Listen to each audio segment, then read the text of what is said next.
Hello there guys, it's Niran here and welcome to episode 13 of our FIFA 14 Aston Villa career mode series. They say the number 13 is unlucky. Will this episode be unlucky? Who knows?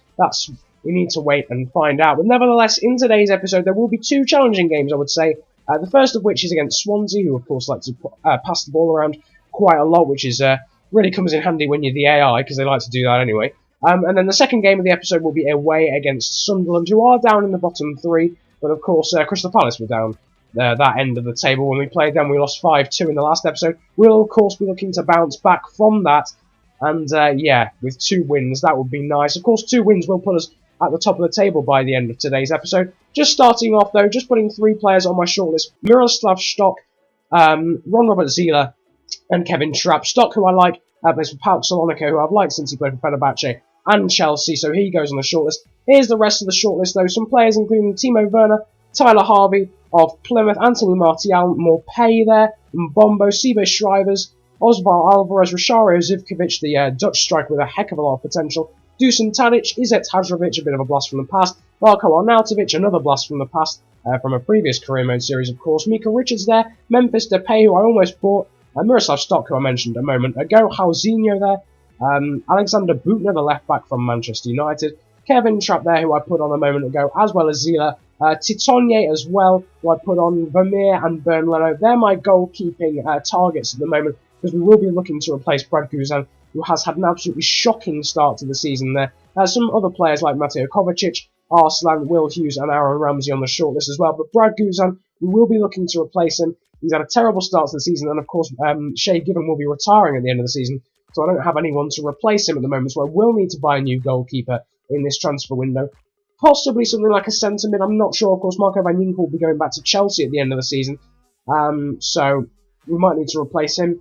Winger-wise, I think we're okay. Striker-wise, I think we're okay. Maybe another defender as well, I'm not sure. Maybe another centre-half. We will have to wait and see. But moving on to the Swansea game, Shay Given would return in goal instead of Brad Guzan after that horrendous performance against Crystal Palace. Backley had to be replaced because he was feeling the heat in terms of fatigue, despite his great performance against Crystal Palace for the first chance of the game, going to Brewer, set away, and a great volley and a great save from Michel Vorm. But from the resulting corner, Benteke there with 2 headers, and Michel Vorm saving both. Good saves from him, from Benteke, who is, of course, great in the air.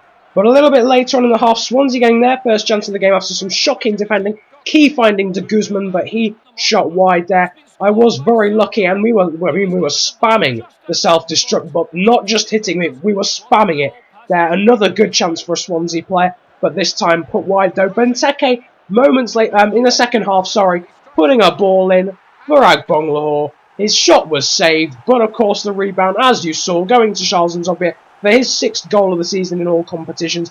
It was a good goal, I have to say. Benteke you would expect to be in the box, not supplying the cross.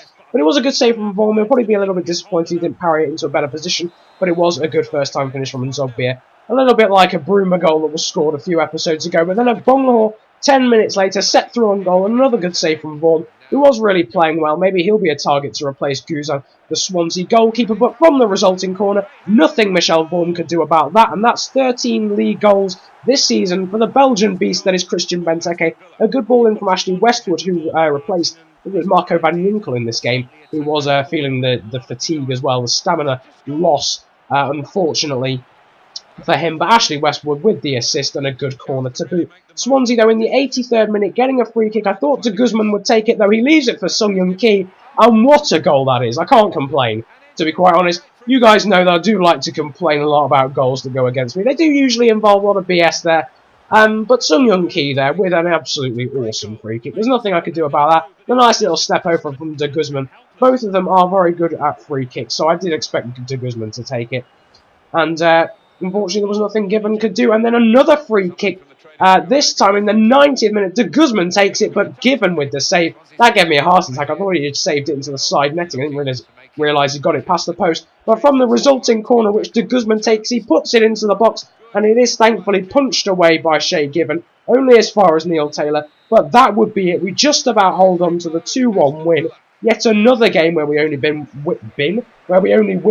by 1 goal. But goals thanks to Benteke and Nzobia put us 2-0 up. And Sung Young Ki with that awesome free kick, making it 2-1. But it is a win Benteke the best player for us, but also some good ratings there for Charles Nzobia, 7.5. Agbonlahor, Klein as well, and Ashley Westwood coming back into the team for the first time in a while. He gets a good rating as well as Fabian Delph. But now, moving on to the scouting report, as my cat running past me for no reason. We sent our scout out to Germany, and he came back with absolutely sod all, basically. Daniel Proshvitz here, as I don't know whether I was pondering on whether to sign him or not. I pretty much rejected him straight away. Mark Beyer, however, the goalkeeper, 49-65 starting overall and 72-94 potential, sort of caught my eye slightly because there's a slight chance that he might be above 60 stat, but then of course Vice I decided to get rid of because he was absolutely shocking. But really, youth scouting is not as overpowered as it was last year, put it that way. It's extremely hard to find good players. Nevertheless, this is the second half of the shortlist here. Gregory Sertic and Herrera, Rajan Nainggolan, Albin Ekdal, of course, both from Cagliari, Pjanic, Öztunali, Schwegler, Elm, Jedvaj, Ginter, Sacco, Toby Alderweireld of Ajax, Pledel and Aaron Hunt there, Ahmed Sassi of Hoffenheim, Clement Grenier of Lyon, Sonny Kittel there, Cristeto of Mallorca, Oscar Demarcos and Koke there of Atletico Madrid. A lot of these players haven't had a lot slimmed down in terms of their attributes. And a lot of them are players that I've never heard of before. Well, no, some of them. I mean, Nossa and Ivelin Popov I've never heard of before, as well as Cristeto. I mean, it's quite easy to find some really hidden talent that you've never seen before. Didave and Kiyotake as well, players that I'm not familiar with or have ever played with. So, I mean, they might end up being hidden gems, and you have no idea even if you finally get my words out. But sometimes you go with players that you already know, and then sometimes you got to go with players that you have no idea and you've never played with before. That's the excitement of career mode. Sometimes that's what I quite like about the scouting network. Although a lot of people don't like it, I quite like the sort of mystery that it gives you about players and how good they are. Nevertheless, then, moving on to the second game of the episode, another Barclays Premier League game, this time away from home at the Stadium of Light against Sunderland. And, of course, it's called the East Point Arena. I've got no idea why. Nevertheless, moving on to the game here. First chance of the game in literally the first 2 minutes. An easy save there for Shay Given from a Jack Colback corner.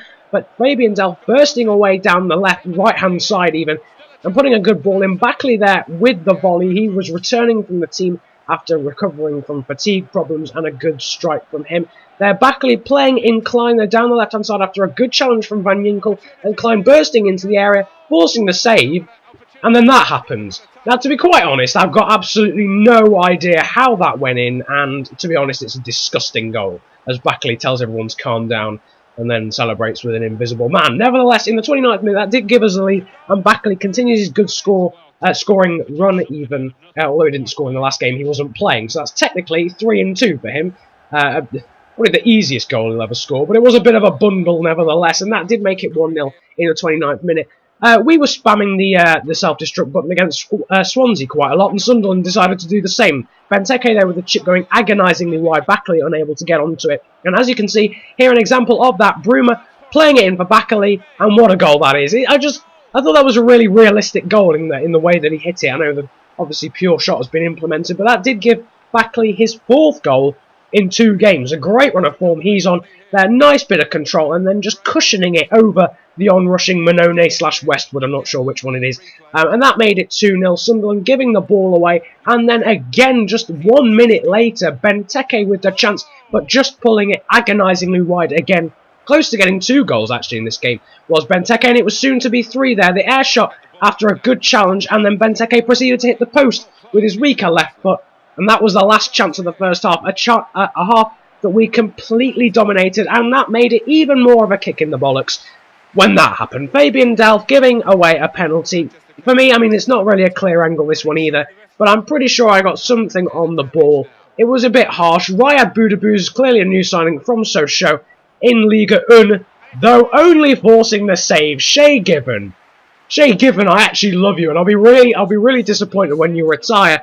Great penalty save, the first penalty save of the series from an Aston Villa keeper, but I was so happy with that, really was happy with that. Another save from Given in the 81st minute with just 9 minutes to go, and from that we burst forward, well, not quite directly from that, but nevertheless, Brewer bursting forward to make it 3, surely.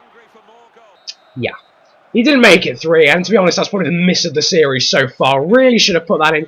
1-on-1, dragging it wide somehow. We could have won that easily 4-0, but of course Sunderland could have easily scored with that penalty. A great save from Shay Given, and thus getting an awesome rating, as did Zachariah Backley for scoring 2 goals, of course, as well as Van Yinkel, Okore, Vlar, Klein, and Bruma getting good ratings as well. Now, moving on, just after the game, I got an email back in the player conversation section from Mason Bennett saying he expected to be playing more football. Now, Mason Bennett, I would ideally like to have played more games with Mason Bennett, but I'm pretty sure on my contract I put future first team player. Correct me if I'm wrong, it might have been sporadic first team player, something like that, but I would have thought I would have put first team player in the future on his contract, in which case he has no right to be annoyed, because it's not really the future. There's only been one transfer window since he signed.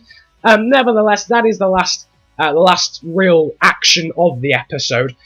So next episode we will be resolving that with Mason Bennett, and we will be making some signings. I'll go over that in a moment. But first of all, the table. If you just saw a moment ago, we are top of the table. We are top of the table because it's been an absolutely horrendous episode in terms of Liverpool and Manchester United, both of which have lost a game this episode. And that's left us top of the table. I have no idea how. I don't think it'll stay that way because, I mean, I don't see how that will be the case. We've still got to play about 6 big teams before the end of the season. Nevertheless, the rest of the table there, Liverpool third, ahead of Spurs, Newcastle, Chelsea, and Manchester City rounding out the European spots, with Norwich just above the relegation zone, ahead of Sunderland, Cardiff, and Hull. Arsenal there down in 11th. Not a good start. Well, not a good start. We're halfway through the season, more than halfway through the season. So not a good season for them at all. But yeah, next episode we'll be going through some transfers, the final word on the international job offers, and possibly another one, you never know. But yeah, mainly transfers, so I'll be asking for your opinions on players to buy next episode, and also we'll be resolving a few contract issues as well. But I hope you enjoyed this episode of Aston Villa Career Mode. It's a relatively long one, actually. We've just hit 12 minutes, but nevertheless, like and subscribe if you did enjoy this episode, and comment if you enjoyed it that much. I hope you have a good day, enjoy yourselves, and goodbye. Right, having carefully expected the scene, I can only assume that Pirelli... I said expected again, didn't I? I'm actually going to cry. I'm actually going to cry. How many times will this take just to say the word inspected?